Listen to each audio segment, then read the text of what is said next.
marqué. C'est une histoire très dure. Voilà, on est le collectif Nous Toutes 34. Je suis Carolina. On est accompagné par beaucoup de collectifs aujourd'hui. Donc, je vais reprendre ma liste pour oublier personne. Ok, merci. Alors, donc, on est le collectif Nous Toutes 34 et on est accompagné par le planning familial, par le CIDFF, par le collectif des féministes latino-américaines, les Sudacas, par les coloreuses de CQFAD+, par Oser le féminisme, par le mouvement Citoyenne Maintenant, le mouvement écologiste et solidaire Ensemble 34, le collectif All Inclusive. On a également ELV, le parti politique qui est ici, l'organisation, l'Union communiste libertaire, merci d'ailleurs pour la sono, le syndicat Solidaire 34 et le parti anticapitaliste NP1. Voilà, j'espère que j'ai oublié personne. Ensemble. Ensemble aussi. Et la CNT, ok. Merci à vous. Voilà, aujourd'hui on est tous et toutes rassemblés pour Julie. 10 ans de procédure, 10 ans qui arrivent maintenant à un terme. Devant la Cour de cassation où on espère une décision. Je vais vous lire notre communiqué, ce sera peut-être plus simple pour moi. Donc au nom du collectif Nous Toutes 34, de nos sœurs et de nos adèles, ainsi que de toutes les associations, collectifs, organisations ou syndicats appelant à la mobilisation d'aujourd'hui, nous souhaitons vous remercier infiniment pour le soutien massif apporté à Julie, votre mobilisation rapide et votre présence importante. On s'est mobilisé depuis jeudi soir et voir autant de monde là, c'est puissant, donc j'espère que Julie le verra et qu'elle ressentira notre soutien.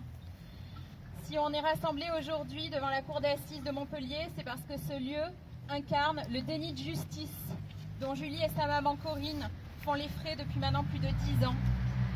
Qui est Julie ? Julie, c'est une jeune femme qui a aujourd'hui 25 ans et à qui la justice n'a pas été rendue. Julie, c'est une jeune femme qui a été violée entre 13 ans et 15 ans. Elle accuse une vingtaine de pompiers de Paris d'avoir commis donc des viols à de nombreuses reprises, parfois en réunion. Elle était mineure, elle était dans une situation de fragilité puisque c'était une très bonne élève et du jour au lendemain, elle a commencé à avoir des crises de tétanie. On peut tous et toutes, à un moment ou à un autre dans notre vie, avoir des soucis de santé. Et on attend donc des pompiers qui viennent nous secourir, pas qui viennent nous violer. Elle était dans l'incapacité, du fait de son âge, mais aussi du fait de son état de santé, du traitement lourd médicamenteux qui lui était administré, de donner son consentement. Donc quoi qu'il en soit, on ne peut absolument pas leur trouver une quelconque excuse. Depuis qu'elle a parlé et déposé plainte contre les 20 pompiers de Paris, seulement 3 d'entre eux ont été mis en examen pour viol en réunion sur mineurs de moins de 15 ans. Les 17 autres n'ont jamais été mis en examen. Ils n'ont même pas été concernés par une quelconque procédure malgré les aveux de certains d'entre eux. 17 pompiers sont aujourd'hui libres, tandis que les 3 pompiers mis en examen vont être renvoyés devant le tribunal correctionnel pour atteinte sexuelle sans violence, sans contrainte, sans menace ni surprise, avec cette circonstance que les faits ont été commis par plusieurs personnes agissant en qualité d'auteur ou de complice.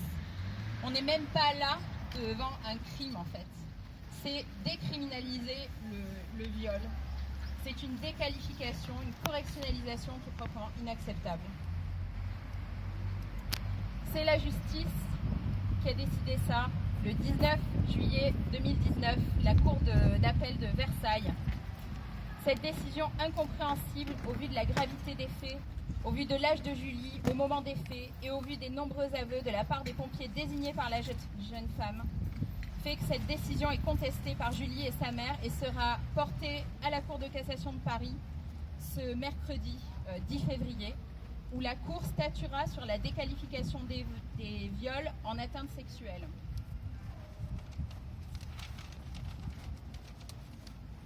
La justice française va-t-elle pour une fois se montrer à la hauteur ? On l'attend. On veut que la justice soit rendue. On en a besoin. Il y a la loi qui existe. Maintenant, il suffit que cette loi soit appliquée. Si nous sommes présentes ici aujourd'hui, c'est pour montrer à Julie notre soutien dans son combat contre ce déni de justice. C'est pour lui dire qu'elle n'est plus seule, que nous la croyons, que nous ne lâcherons pas l'affaire, que nous refusons cette justice patriarcale qui protège les violeurs au profit de leurs victimes. Pour Julie et pour tous les autres, nous voulons une justice réparatrice, que les victimes soient entendues et crues, qu'elles soient protégées et que l'on respecte leurs droits.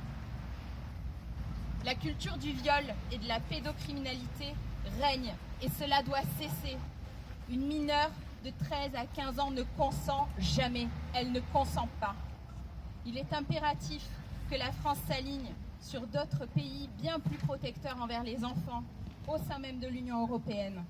Il faut inscrire dans la loi française la présomption de non-consentement pour les mineurs de moins de 15 ans, voire 16 ans, comme dans certains pays, comme au Luxembourg par exemple.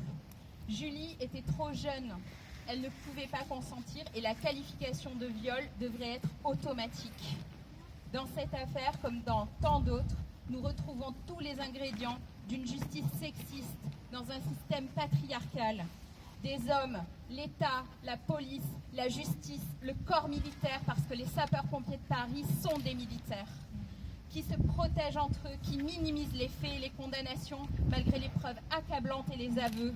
Cela montre à quel point la culture du viol et de la pédocriminalité est ambiante. Le viol d'une mineure de moins de 15 ans va être jugé non comme un crime, mais comme un délit, un simple délit, comme si on commettait un petit vol ou quelque chose. Non, là, c'est une atteinte à la personne. Sa vie a été brisée, cette jeune femme a été tuée lorsqu'elle était adolescente. Nous refusons que de tels faits soient banalisés et soient normalisés. Tant que ceci arrivera en France, tant que la justice française nous fera défaut, tant que la loi ne changera pas, nous serons dans la rue. Derrière Julie, derrière toutes les victimes de ce système et de cette justice française qui n'a maintenant plus le nom de justice mais d'injustice. Alors merci à vous, merci à tous ceux qui ont pu se mobiliser aujourd'hui. Merci. Merci à toutes les personnes à titre individuel, toutes les associations, tous les collectifs. Merci d'avoir été là.